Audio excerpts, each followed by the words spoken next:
अस्सलाम वालेकुम नाजरीन, प्रोग्राम दीन की दुनिया के साथ मैं हूं आपका होस्ट अवैस इसाक।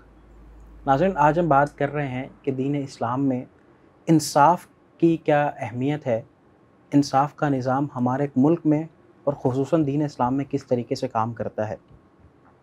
इस मौजू पे बात करने के लिए आज हमारे साथ मौजूद हैं फ़हद बलोच। आप एडवोकेट हैं हाई कोर्ट के और आप सोशल एक्टिविस्ट भी हैं। अस्सलाम वालेकुम। वालेकुम अस्सलाम। खैरियत से हैं? अल्लाह ठीक है, करम। बहुत बहुत शुक्रिया आपने एमएम न्यूज़ के लिए वक्त थैंक निकाला। यू। फ़हद बलोच, सबसे पहले मैं आपसे ये सवाल पूछता हूँ कि हमारे मुल्क का जो निज़ाम अदल है वो कहाँ स्टैंड करता है? देखिए, निज़ाम अदल हमारे मुल्क का इस वक्त तो जो अगर देखा जाए तो वो बहुत बुरी जगह स्टैंड करता है। अगर आप केसेस के अंदर देखें या लोगों से पूछें, एज अ सोशल एक्टिविस्ट अगर मैं आपको बताऊं, वैसे तो देखें एज अ लॉयर अगर मैं बोलूं तो हर चीज़ मौजूद है कानून में। कानून में आपको हर चीज़ लिख के दे दी गई है और हर चीज़ पे बताया गया है कि आपको इंसाफ दिया जाएगा। लेकिन देखिए, प्रैक्टिकली ये सारी चीज़ें जाके थोड़ी सी चेंज हो जाती हैं। अच्छा। अगर आप पुराने दौर के इंसाफ से कंपेयर करें तो बिल्कुल ऐसा नहीं है। आप इंसाफ का दौर जो पुराने पहले के वक्तों में होता था इस्लामी तारीख़ों में, अब जो है वो सस्ता इंसाफ भी नहीं है, बहुत मुश्किल है। और अच्छा। दूसरी चीज़ ये है कि जल्दी इंसाफ भी नहीं है, क्योंकि वो भी मुश्किल है। अब अगर लिटिगेंट आता है कोई केस लेके, कुछ भी लेके, तो उसके 8-10 महीने 1 साल तो मिनिमम ड्यूरेशन उसका लगता है। ऐसा नहीं है कि आज आपने एप्लीकेशन कोर्ट में डाली और 2 दिन बाद फैसला हो गया, क्योंकि एक तो पेंडिंग केसेस बहुत हैं, दूसरी चीज़ है लिमिटेड तादाद जजेस की, और बहुत सारे फैक्टर्स और भी हैं जो इस चीज़ों में ऐड करते हैं। और एक वो एंजाइटी और डिप्रेशन है एक आम आदमी के अंदर आजकल, जिसकी वजह से वो कोर्ट की प्रोसीडिंग्स से भागता भी है, नहीं चाहता कोर्ट आना। ये वजूहत है। ठीक है फ़हद बलोच, आपने कहा कि पुराने वक्तों में, यानी उस अगर हम उन वक्तों की बात करें जब दीन इस्लाम की रवायात आज के दौर से ज़्यादा अच्छी थी, ज़्यादा बेहतर थी, तो क्या इस्लामी रवायात के मुताबिक इंसाफ सस्ता है, जल्दी है और मयारी है? बिल्कुल, इस्लामी रिवायत के हिसाब से तो ये सारी चीज़ें जो हैं वो जल्दी, मयारी और इंसाफ सस्ता होना चाहिए। पर हमारे मुल्क में आज के दौर में अगर आप देखें तो ये सारी चीज़ें अब उस तरह की नहीं हैं। इंसाफ महंगा है। आप आम आदमी से पूछें, आम आदमी आपको बताएगा इंसाफ महंगा है, ठीक है। और उसके बाद एक काम करने वाले इंसान के लिए ये मसला है कि वो अपनी नौकरी करे या केसेस लड़े या फिर इंसाफ के लिए, हुसूल के लिए भागे। ये सारे मामलात होते हैं। अब आप फॉर एग्जांपल अगर आप कोई मैटर ले लें तो उसके अंदर अगर आप ले लेंगे कत्ल के मुकदमे में, आपने जो है ना वो पैरवी करनी है जाके जी। अब आप कत्ल के मुकदमे में आप हैं, शुरू में तो आप भी जोशीले होंगे, आप भाग दौड़ करेंगे इंसाफ के लिए। फिर आपके साथ जो लोग खड़े होंगे चंद अरसे में, वो सारे आपको अकेला छोड़ देंगे। फिर एक तरीके से आपके अंदर जो है ना एक मायूसी पैदा होने लग जाती है। मायूसी वैसे तो कुफर है, लेकिन बात वो है कि इंसान तो है ना, वो अपने मामलात देखेगा, अपना घर देखेगा जी। अपने बीवी बच्चे देखेगा, फिर इंसाफ की तरफ आएगा। और जब वो इंसाफ की तरफ आता है तो उसके लिए एक जज जो होता है वो सबसे बड़ी चीज़ होता है कि वो उसको इंसाफ फ़ौरन दे दे। लेकिन फौरी इंसाफ मैंने तो आज तक अपनी ज़िंदगी में, अपने करियर में नहीं देखा। अच्छा फ़हद बलोच, आप एक सोशल एक्टिविस्ट भी हैं, आपसे एक सवाल बनता है वो ये कि 2 तरह के केसेस होते हैं, आप मुझसे बेहतर समझते हैं। एक तो केसेस होते हैं डिवोर्स के केसेस, एक केसेस होते हैं लेन-देन के, जायदाद के, कत्ल-ओ-गारत के। लेकिन आप चूँकि सोशल एक्टिविस्ट हैं, आप मेरी रहनुमाई करिएगा कि हमारे मुल्क में जो अवाम सोशली आइसोलेट है, पानी नहीं मिल रहा, बिजली के इश्यूज़ हैं, क्या अपने सोशल इश्यूज़ के हल के लिए अवाम कोर्ट जा सकती है क्या? बिल्कुल कोर्ट जा सकती है। अपने सोशल हल के लिए, हर चीज़ के लिए वो कोर्ट जा सकती है। मिसाल के तौर पे कराची के अवाम के पास ना पानी है, बिजली है, गैस है, और जो चीज़ें हैं वो कितनी महंगी है वो आप मुझसे बेहतर जानते हैं। हत्ता कि अब जो लोग मर जाते हैं, मतलब स्नैचिंग के दौरान मारे जा रहे हैं या किसी और सूरतों में मारे जा रहे हैं, तो इन सारे मामलात पे कोर्ट और अवाम की क्या एसोसिएशन है? देखिए, सबसे पहली चीज़ ये होती है कि देखें, अगर आप पानी, बिजली और ये मामलात को ले लेंगे ना, तो हमारे स्ट्रक्चर में देखें 3 चीज़ें होती हैं। एक होता है लेजिस्लेचर जो कानून बनाता है, एक होता है एग्जीक्यूटिव जो ऊपर होता है, और एक होता है जुडिशरी जो इंडिपेंडेंट है और उसका काम है आइन की तर्जुमानी करना, ठीक है। अब मसला सारा यहाँ पे आता है कि अगर गैस, पानी, बिजली के केसेस आप लेके जाएंगे तो वो एग्जीक्यूटिव के खिलाफ आप लेके जा रहे हैं, ठीक है। आप वहाँ लेके जाएंगे, कोर्ट में हियरिंग्स चलती रहेंगी, वहाँ उनका हुकूमत का जो नुमाइंदा है वो पेश होता रहेगा, वो बताता रहेगा। लेकिन इन दी एंड आप कह सकते हैं कि भाई हुकूमत बोल सकती है कि हमारे पास वसाइल नहीं है, हम यही दे सकते हैं, बस ज़्यादा नहीं दे सकते। तो अब जुडिशरी उनका कुछ इसमें खास कर नहीं सकती, ऑर्डर कर सकती है, उसमें भी सालों लग जाते हैं। आप देखें 8-8, 10-10 साल पटिशनें चल रही होती हैं ऐसी, फिर उसके बाद फैसला आता है, फिर वो रिव्यू में चली जाती है, फिर उसके बाद सस्पेंड हो जाती है, बीच में से कभी कभार गायब भी हो जाते हैं मामला, लोग भूल जाते हैं, ये मामला होते हैं। अब अगर आप कत्ल मतलब आवाम जो है, जो एक आम सवाल है कि आवाम अपने हक के लिए अदालत का दरवाजा नहीं खटखटा सकते। खटखटा सकती है, अदालत का दरवाजा खटखटा सकती है। मैं आपको प्रैक्टिकली ये सिर्फ बात बता रहा हूँ कि देखें ये इश्यूज आ जाते हैं, ये जमीनी हकाइक, ये जमीनी हकाइक है। इश्यूज तो आप चले जाएं, आज चले जाएं, आप क्या आपके घर में बिजली नहीं आती या बिजली का मसला है आपके मुल्क में, आप जा सकते हैं, बिल्कुल जा सकते हैं, अदालत का काम है आपको इंसाफ दें। लेकिन मैं आपको एक ज़मीनी हकाइक बता रहा हूँ कि वो उसके बाद जवाब जो आता है वो इस किस्म का ही आता है कोर्ट में। ऐसी पटिशनें बहुत लगी हैं, लगती हैं। तो आपको नहीं लगता फात बलोच, आपको नहीं लगता कि अगर आवाम के जो सोशल इश्यूज हैं उनको हल किया जाता है कोर्ट की तरफ से, जुडिशरी की तरफ से, और चले अगर हम नॉर्मल सोशल इश्यूज की बात नहीं करते, जैसे कि मिसाल के तौर पर स्नैचिंग के दौरान एक इंसान की जान ले ली जाए, इस पे तो कोर्ट एक्शन ले सकती है। बिल्कुल, सुमोटो होते थे, इफ्तिखार मोहम्मद चौधरी एक चीफ जस्टिस गुजरे जी, जो बहुत जुडिशल एक्टिविज्म के ऊपर थे। 233 सुमोटोज लिए उन्होंने अपने करियर में। मैंने उनकी, जो मैं समझता हूँ सबसे ज्यादा सुमोटो उन्होंने ही लिए हैं। सही। और सबसे सेकंड बड़ा टेन्योर उन्हीं का था। तो चीफ जस्टिस फायदा हुआ है आवाम को? बिल्कुल, उनके दौर में आवाम को बहुत फायदा हुआ है। उनके दौर में जो है वो एक जुडिशरी का एक रोल जो है ना बहुत ज़्यादा प्रोमिनेंट था। लेकिन देखें, इसको हमारी लॉ की लैंग्वेज में बहुत सारे लोग थोड़ा सा इरेगुलर भी कहते हैं कि जुडिशरी का काम नहीं है कि हर चीज़ में इंटरफेयर करे, ऐसा लोग कहते हैं। लेकिन एक सवाल है, अगर जुडिशरी का काम, एक सवाल पैदा होता है कि अगर आप कहें कि भाई आवाम कहती है, क्रिटिक्स कहते हैं कि भाई जुडिशरी का काम नहीं है कि वो हर चीज़ के अंदर जो है ना वो पॉलिटिकल क्रिटिक्स कहते हैं, ठीक है। लेकिन मैं समझता हूँ ये फैसला बहुत अच्छा था जो हमारे लास्ट साबिक चीफ जस्टिस थे साकिब निसार साहब, उन्होंने डैम का एक इनिशिएटिव लिया, और मैंने खुद देखा है कि वो डैम बन रहे हैं और उसका आवाम को फ़ायदा हो सकता है। तो आपको नहीं लगता कि इस तरह के स्ट्रॉन्ग मोटिव से आवाम को किसी न किसी हद तक तो फ़ायदा हो सकता है? देखिए बताऊँ, हम असल में हमारी बदकिस्मती ये है कि हम जब अपने कवानीन और सारी चीज़ों पे आते हैं ना, तो हमारे जो बोलना नहीं चाहिए कि मतलब जो बाहर से पढ़े हुए या बाहर की तालीम याफ्ता जितने भी हमारे जजेस वगैरह होते हैं, तो वो सारे वहाँ का रेप्लिकेट करने की कोशिश करते हैं सिस्टम यहाँ पे। ठीक है, सही है। अब वो सिस्टम वहाँ पे रेप्लिकेट आप तब कर रहे हैं जब आपके हालात उन जैसे हों, आपकी ज़मीनी हक़ाइक़ और आपकी जो ग्राउंड रियलिटीज़ हैं वो सारी आपकी उस तरीके से हों। मसला यहाँ पे आता है कि इफ्तिखार मोहम्मद चौधरी साहब जो थे वो ग्राउंड रियलिटीज़ से बहुत वाकिफ़ थे। उन्होंने सुमोटो लेना शुरू किया, उनके साथ जो भी हुआ है, जो भी उनका पॉलिटिकल देखें वो मैं उस पर कुछ नहीं कह सकता, लेकिन उनके दौर में जो जुडिशल एक्टिविज़म था वो किसी दौर में नहीं रहा। सबसे ज़्यादा सुमोटो एक ये था कि कोई बंदा कुछ भी करता था वो डरता था कि सुमोटो ना ले ले, मीडिया पे रिपोर्ट आ जाए और सुमोटो ना ले ले कोई, ठीक है। दूसरी चीज़ यहाँ पे अगर देखा जाए तो बहुत से लोग जो उनके क्रिटिक्स हैं, जो जजेस ही कुलीग्स ही थे, उन्होंने क्रिटिसाइज़ ये किया कि भाई जुडिशरी का काम नहीं है इंटरफेयर करना ऐसे मामलात में, सेपरेशन ऑफ पावर को भी देखना चाहिए, ये भी देखना चाहिए। आप बाहर के मुल्कों में चले जाएँ, वहाँ सेपरेशन ऑफ पावर है, तो वहाँ के मामलात भी अलग हैं, हमारी तरह नहीं है उनके मामलात। ठीक है, बहुत मोतबर अदारा है, बहुत अच्छी है, सारी चीज़ें हैं, हर चीज़ें हम बहुत इज़्ज़त करते हैं, लेकिन बात ये कि देखें आम आदमी को जो इंसाफ चाहिए होता है ना, वो चाहिए होता है कोर्ट से कि फौरी इंसाफ मिले। तो इसके लिए आप एज अ सोशल एक्टिविस्ट, क्योंकि हम आवाम के साथ काफ़ी एसोसिएट है, आप क्या लगते हैं कि ऐसी कौन सी चीज़ें हैं जो अगर अदलिया या जुडिशरी हमारी कर ले तो आम आदमी के जो लाखों में पेंडिंग केसेस हैं, छोटे छोटे केसेस हैं, वो हल हो सकते हैं? देखें, सबसे पहले तो ये चीज़ करनी चाहिए कि जो कोर्ट्स जो है ना, इनको 24 घंटे ओपन होना चाहिए। अच्छा, हमारे मुल्क का जो निज़ाम है ना, कोर्ट्स होनी चाहिए 24 घंटे की, कोर्ट्स का टाइम नहीं होना चाहिए, शिफ्ट होनी चाहिए। जैसे नादरा पहले था 8 घंटे का, वो 24 घंटे हो गया। 24 घंटे का कोर्ट, जब नादरा जैसे मामलात को आप जो है 24 घंटे रख सकते हैं, तो आप अपने मुल्क के इंसाफ को नहीं रख सकते। सही, आपको अपना इंसाफ 24 घंटे का रखना चाहिए। आपको कानून बनाने पड़े, आप बनाएं। दुनिया आप किस लिए बैठा है लेजिस्लेचर? आवाम के लिए बैठा है ना। दूसरी चीज़ ये है कि आप उसमें ड्यूरेशन सेट करें, जो आप कानून में तो लिख देते हैं ड्यूरेशन, इलीगल डिस्पोजेशन एक्ट में लिखा हुआ है कि कब्जे हुई हुई ज़मीन 60 दिन में खाली करा के दी जाएगी, लेकिन कभी 60 दिन में खाली होती नहीं है।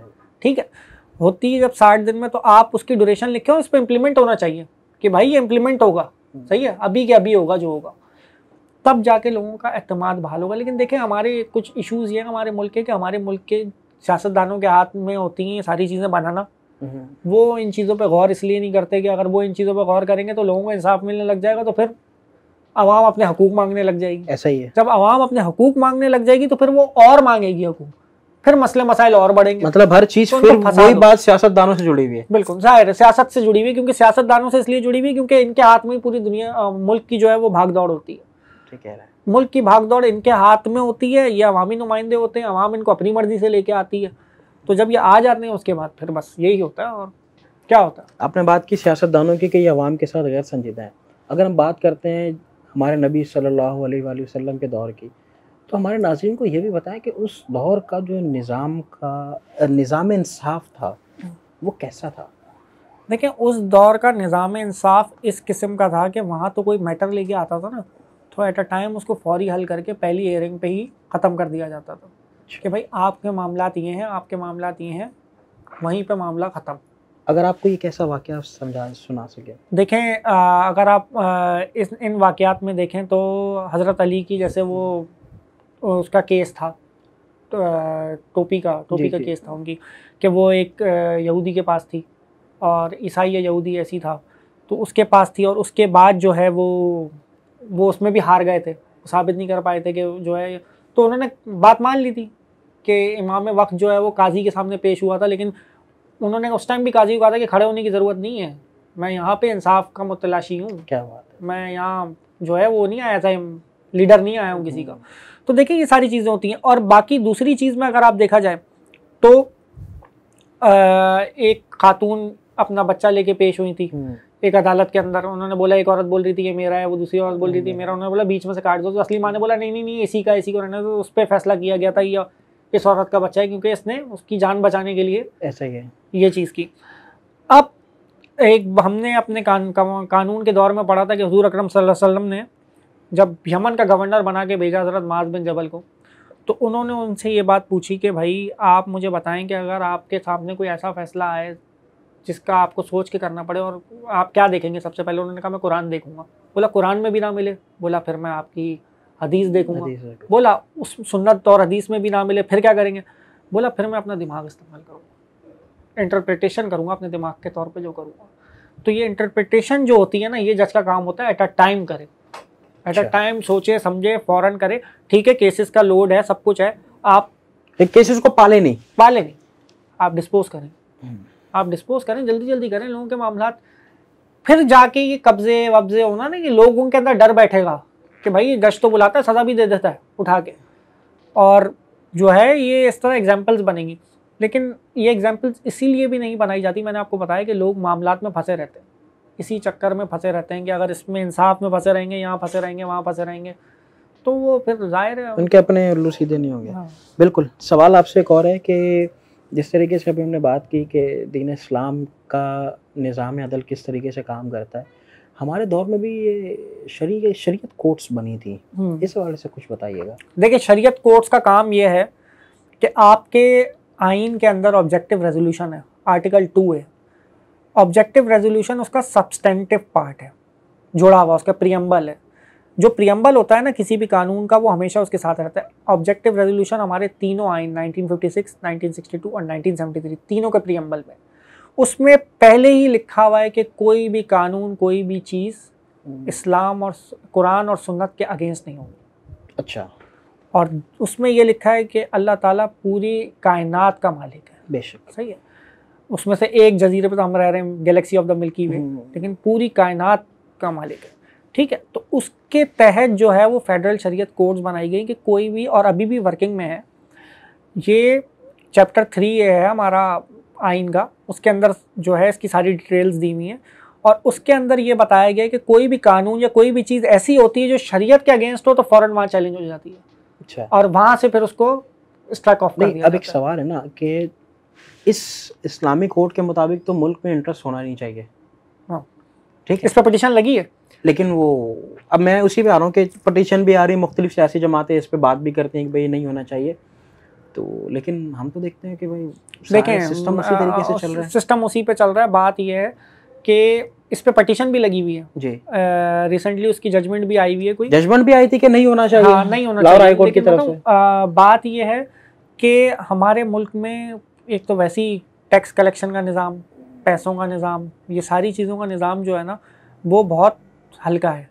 अब अगर हम इस तरफ शरीयत की पूरी तरफ जाते हैं तो बाकी मामलात में हमें पहले शरीयत में जाना चाहिए, फिर बाद में जाके हम इंटरेस्ट पे जा सकते हैं। सही बात तो है कि खुदा और रसूल से जंग है, ये बात तो नहीं, वो एक बात बिल्कुल ठीक है, लेकिन चूंकि शरीयत कोर्ट है ना, तो उसको तो मैं समझता हूँ सबसे पहले इसी चीज को टारगेट करना चाहिए कि भाई देखिए शरीयत कोर्ट ने जो काम है वो बाकी इनके जो ऑर्डर्स वगैरह के तहत ये तो है कि सूद बहुत सी जगहों पे कम कर दिया है। अच्छा, कम कर दिया, लेकिन जाहिर है इसको हटा नहीं सकते क्योंकि इसकी वजह है, मजबूरी है। इस मुल्क को चलाने के लिए ये सारी चीजें जरूरी है, तो करना पड़ता है क्योंकि अभी फिलहाल हम है कर्जे में, हमें सूद देना है, लेना नहीं है तो चले, देना तो है ना।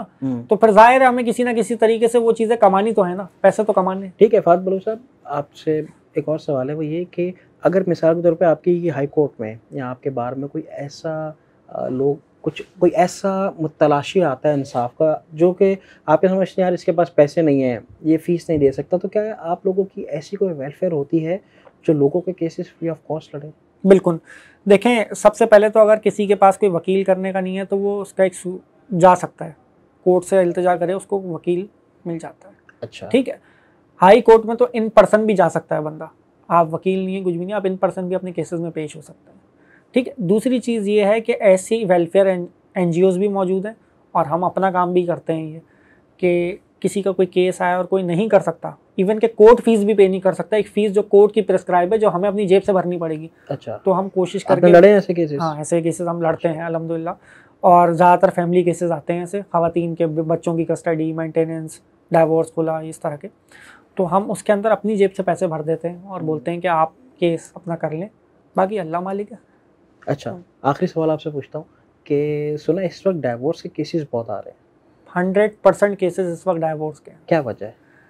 बस असल बात ये है कि देखें अवेयरनेस आ गई है, ख़वातीन में एक अवेयरनेस भी अपने राइट्स की। हर मर्द मतलब गलत कर रहे हैं, सवाल है? नहीं, देखें हर मर्द नहीं, देखें कुछ मियाँ बीवी का देखें जो घर चलता है ना वो दोनों की टॉलरेंस से चलता है, ऐसा ही है। अब अगर बात ये है कि अगर एक को गुस्सा आ रहा है दूसरे को भी आ रहा है तो माइंड मैच नहीं कर रहे, जिसकी वजह से मामला हर वक्त, तो फिर उसकी वजह से जो है ना मामला दूसरी तरफ चले जाते हैं, फिर अलहदगी हो जाती है। फिर उसके बाद देखें दूसरी चीज़ ये है कि अगर एक तरफ ये है ना कि डाइवोर्स और खुला के केसेस ज़्यादा हो रहे हैं, तो एक तरफ ये भी है कि औरतें घरों पे बैठी हुई बेरोजगार भी है ना, औरतें तो काम नहीं करती हैं ज़्यादातर, तो फिर उसके बाद क्या होता है कि घर वाले जो हैं वो सपोर्ट भी नहीं करते। बहुत सारी लड़कियां गुजारा भी कर रही हैं, उनको तो आप आज मौका दें वो कल तलाक ले लेंगी, ऐसे मामलात भी आते हैं। हम तो उन्हें समझा के भेजते हैं कि भाई क्या कर सकते हैं, अब आप बताएं इसके अंदर, मतलब हमारे पास एक सही है, हमारे पास एक वेलफेयर का काम हम करते हैं वो, लेकिन हम पूरी ज़िंदगी का तो किसी की जिम्मेदारी नहीं ले सकते ना। सही है, हम एक कर सकते हैं, आपकी हेल्प कर सकते हैं।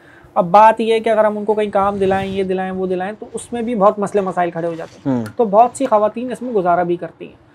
अब बात यह है कि अगर कोई अपने हक के लिए औरत अलग हो रही है तो बिल्कुल ठीक है, देखें अगर गुजारा नहीं हो सकता तो ठीक है, अलहदगी ले लेनी चाहिए, ज़्यादा बेहतर यही है कि मामला मज़ीद ख़राब हो जाए, ज़िंदगी मज़ीद ख़राब रहे, तो लेकिन सबसे ज़्यादा केसेस इसी के हैं।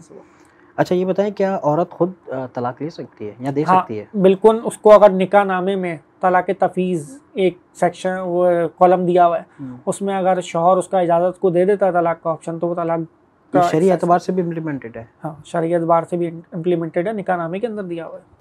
अच्छा फात बलोच, मुझे ये बताएं कि जिस तरीके से आपने खुद फरमाया कि बहुत ज़्यादा केसेस हैं, लोड है और डिलीवर नहीं कर पा रहे जजेस जो हैं, वो आवाम के मसाइल हल नहीं कर पा रहे, तो इस सारे सिनेरियो में तो आउट ऑफ द कोर्ट जो हमारी सेटलमेंट है वो बहुत ज़्यादा हो गई होंगी। जैसे मुख्तलिफ हमने देखा है वो पंचायत सिस्टम बैठ गया और भाई बड़ों ने फैसला कर दिया, बस ठीक है। तो आप क्या समझते हैं कि ये बड़े, इनकी क्या हैसियत है कोर्ट के आगे? देखें ये जो हमारा कानून है ना, इसके अंदर हमें आर्बिट्रेशन का भी मौका दिया जाता है, सालसी करा लें आप, ठीक है, ठीक है, बीच में कोई आर्बिट्रेटर बैठा के ना आप अपना मामला हल करा लें, बड़ा बैठा दिया, कानून में मौजूद है ये, ठीक है। अब दूसरी चीज़ ये है कि अगर आप देखें out of the court settlement के बहुत सारे लोग ना, देखें जब आप कोर्ट आते हैं ना तो आप किसी के खिलाफ लिटिगेंट होते हैं, कंप्लेनेंट होते हैं, तो आपके ऊपर बहुत सारा प्रेशर होता है, ऐसे ही है, उस पार्टी का भी। एक आप अपनी जेब से थोड़े बहुत पैसे खर्च करके आते हैं, काम वाम छोड़ के आते हैं, घरेलू जिम्मेदारियां हैं, रोज़ाना आपका मूड एक सा नहीं होता, सही है, परेशानी भी होती है घर में, कोई आप कोर्टों में आ रहे हैं, हर चीज़ कर रहे हैं, लेकिन क्या होता है आप थक जाते हैं, एक वक्त आता है, जब थकता है ना आदमी इंसाफ लेने के लिए जब आ रहा होता है, तभी जाके out of the court settlement की तरफ जाता है। वो बोलता है मैं इतना टाइम ज़ाया नहीं कर सकता, बस आगे बढ़ो ये मामला ख़त्म करके ना। तो out of the court settlement जब भी ज़्यादातर एक्सरसाइज करती है, लोग बोलते हैं यार कि आप बस मामला हल करो, ले देंगे, बस ख़त्म करो यार, कुछ नहीं होता, क्योंकि जाहिर है उसके साथ जो सपोर्ट होती है इतने अरसे में, जो आज आपके साथ खड़े होंगे 1 साल बाद नहीं खड़े होंगे, 2 साल बाद नहीं खड़े होंगे, मामला लोग थक जाते हैं। यही थकन की असल वजह है जिसकी वजह से इंसाफ कोर्ट के बाहर मामला तय हो जाते हैं। अच्छा, ये जो शाहरुख जतोई वाला मामला अभी हमने रिसेंटली देखा है कि उनको छोड़ दिया गया है, तो उसमें आपकी भी सुना एसोसिएशन थी शुरू में? देखिए शुरू में तो हमारी एसोसिएशन थी, लेकिन ये था कि वो शायद एहद साहब का टाइम था, वो कराची पुलिस चीफ जो रहे, पहले DIG साउथ थे उस वक्त में, तो हमने खैर उस पर बहुत काम किया। बात ये कि देखिए वो तो कानून के तहत हुआ है जो हुआ है अभी। आप कह रहे हैं कानून के तहत हुआ? हाँ बिल्कुल कानून। इस पे तो सोशल मीडिया पे बहुत आवाज उठ रही है। लेकिन सोशल मीडिया पे आवाज उठाने से कानून तो नहीं बदल जाएगा ना। कानून क्या कहता है? कानून ये कहता है, देखेंगे दिया फैमिली अगर माफ कर दे, अब लोग कह रहे हैं कि वो प्रेशर दिया होगा, ये दिया होगा, देखिए उस पर हम कुछ नहीं कमेंट कर सकते, वो तो फिर फैमिली का काम है, वो आगे प्रूव करे ये बातें, ठीक है। अब बात ये है कि कहने से तो कुछ नहीं होता, आप साबित करना होता है कोर्ट में। उन्होंने कॉम्प्रोमाइज किया है तो कॉम्प्रोमाइज किया है, तो इस पर कुछ कह थोड़ी सकते हो। जज साहब भी क्या कह रहे हैं सामने या कुछ इस तरह का, उनके सामने जो कागज आया हुआ जज साहब के सामने, तो उनके सामने जो रखा जाएगा वो उसको देखेंगे ना, या वो सोशल मीडिया देखेंगे। सोशल मीडिया पे तो आप कुछ भी कह दें, देखिए कहने से कुछ नहीं होता, करने से होता है। अच्छा, जो किया इम्पोर्टेंट बात किया। हाँ, कहने से कुछ नहीं होता। मैं यहाँ घर पे बैठ के बोल दूं कि मैं बहुत कुछ कर दूंगा इस मुल्क के लिए, तो कहने से, तकरीर में कुछ नहीं रखा, ऐसा ही है। जो चीज़ रखी है वो अमल में रखी है। अब वो अमल जो है वो इस जगह आके रुक जाता है कि लोग जो है ना वो कहने को तो बहुत कुछ कह रहे हैं कि इस तरह हो गया, हम इस मुल्क में नहीं रहेंगे, ये नहीं होगा, नाइंसाफ़ी है, लेकिन देखिए एक बंदे ने अगले ने अपनी सज़ा काट के कॉम्प्रोमाइज़ किया। सही, जो है वो है, उसका इंसाफ का वो हक था, वो उसको मिला। आप क्या कर सकते हैं इसके अंदर? पैसे दे सकता था, पैसे दे के आप कह रहे हो उसने, चाहे जो भी हो, दिया कुछ भी दिया, दिया दियो, जो उनका आपसी मामला है, जो कॉम्प्रोमाइज हुआ है पार्टीज का, जो जजमेंट के अंदर है, तो सही है, वो दिया है उसके अंदर। क्योंकि देखें हमारे मुल्क में ना, इसमें तो माजरत के साथ आपकी बात काट रहा हूँ, फवाद चौधरी साहब और दीगर इस तरह के लोग हैं, उन्होंने आपके निज़ाम अदल पे बात की, उस पर तनकीद की, बोला किस तरह आप छोड़ सकते हैं? देखें एक चीज़ ये है कि पहले तो सुप्रीम कोर्ट ने सुमोटो लेके एक केस उठाया था जी, सही है, सबसे बड़ी अदालत इस मुल्क की। फिर उसके बाद ये केस चलता रहा, इसमें बहुत सारे जो हैं वो लूप होल्स होते रहे बीच में। कभी वो ट्रायल कोर्ट से छूट जाते थे, कभी वो दोबारा उनको डेथ सेल भेज दिया जाता था, फिर उसके बाद उनकी सज़ाए मौत से जो है वो हटा के उम्र कैद कर दिया गया, ठीक है, और आखिर में उम्र कैद से भी कॉम्प्रोमाइज़ के तहत निकाल लिया गया। तो देखें ये तो सवालिया निशान है उन पे जो बैठे हुए कि किस तरीके से कागजी कार्रवाइयाँ हुई और किस तरीके से डॉक्यूमेंट्स बने और किस तरीके से, और इस दौरान भी बहुत सारी चीज़ें आती रहीं कि वो जेल को इकरार ने शो किया था, बहुत सारे लोगों ने कि जेल को ये बनाया हुआ है, घर बनाया हुआ है, कुछ ऐसी किया। तो चीफ जस्टिस साहब खुद जब वहाँ पहुँचे जेल में, उन्होंने देखा कि वो एक अच्छे रूम में रह रहा है साकिब निसार साहब, उन्होंने बोला इसको तो डेथ सेल में होना चाहिए, जेल के तंज़ियासी असरात। हाँ, तंज़ियासी असरात। तो देखें ये तो इस अगर एक सवाल है, अगर यही इस्लामिक कोर्ट्स होती और शरीयत समझने वाला काजी बैठा होता, फैसला ऐसा होता? बिल्कुल नहीं होता। आप भी जानते, मैं भी जानता हूँ, बिल्कुल नहीं होता। सज़ाए मौत का केस था ये, है ना, बिल्कुल।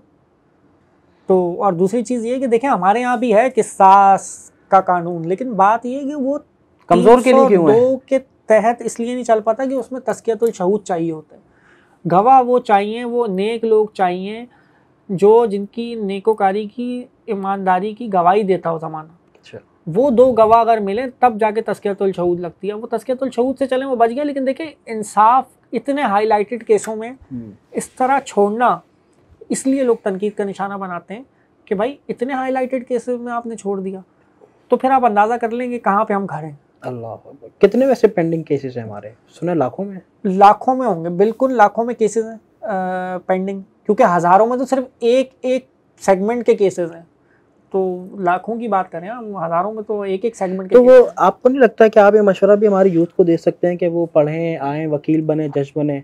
जितनी ज़्यादा खपत होगी उतना ज़्यादा जो है वो केसेस बिल्कुल। देखें मैं तो, मेरे साथ जितने भी लोग हैं, मैं सबको सबसे पहले ये कहता हूँ कि जो जिनको शौक होता है ना पॉलिटिक्स वगैरह का, वो जा रहे होते हैं क्रिमिनोलॉजी की फील्ड में जा रहा होता है, कहीं MA पॉलिटिकल साइंस में जा रहा होता है, मैं रोक देता हूँ, मैं बोलता हूँ लॉ करो, सबका निचोड़ है। अच्छा, इसमें क्रिमिनोलॉजी भी मिलेगी, पॉलिटिकल साइंस भी मिलेगी, इसमें सब कुछ मिल जाएगा तुम्हें, और इससे एक वकालत का शोभा पूरा निकलता है, सही है।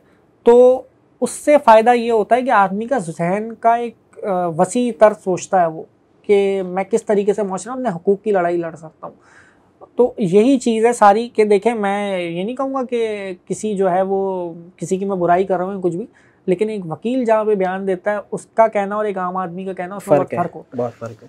बहुत बहुत शुक्रिया फ़ात बलोच, आप हमारे प्रोग्राम में तशरीफ़ लाए। हम आपसे दरख्वास्त करेंगे कि गाहे बगाए आते रहा करें और इस तरह के जो इशूज़ हैं हम इंशाल्लाह डिस्कस करते रहेंगे।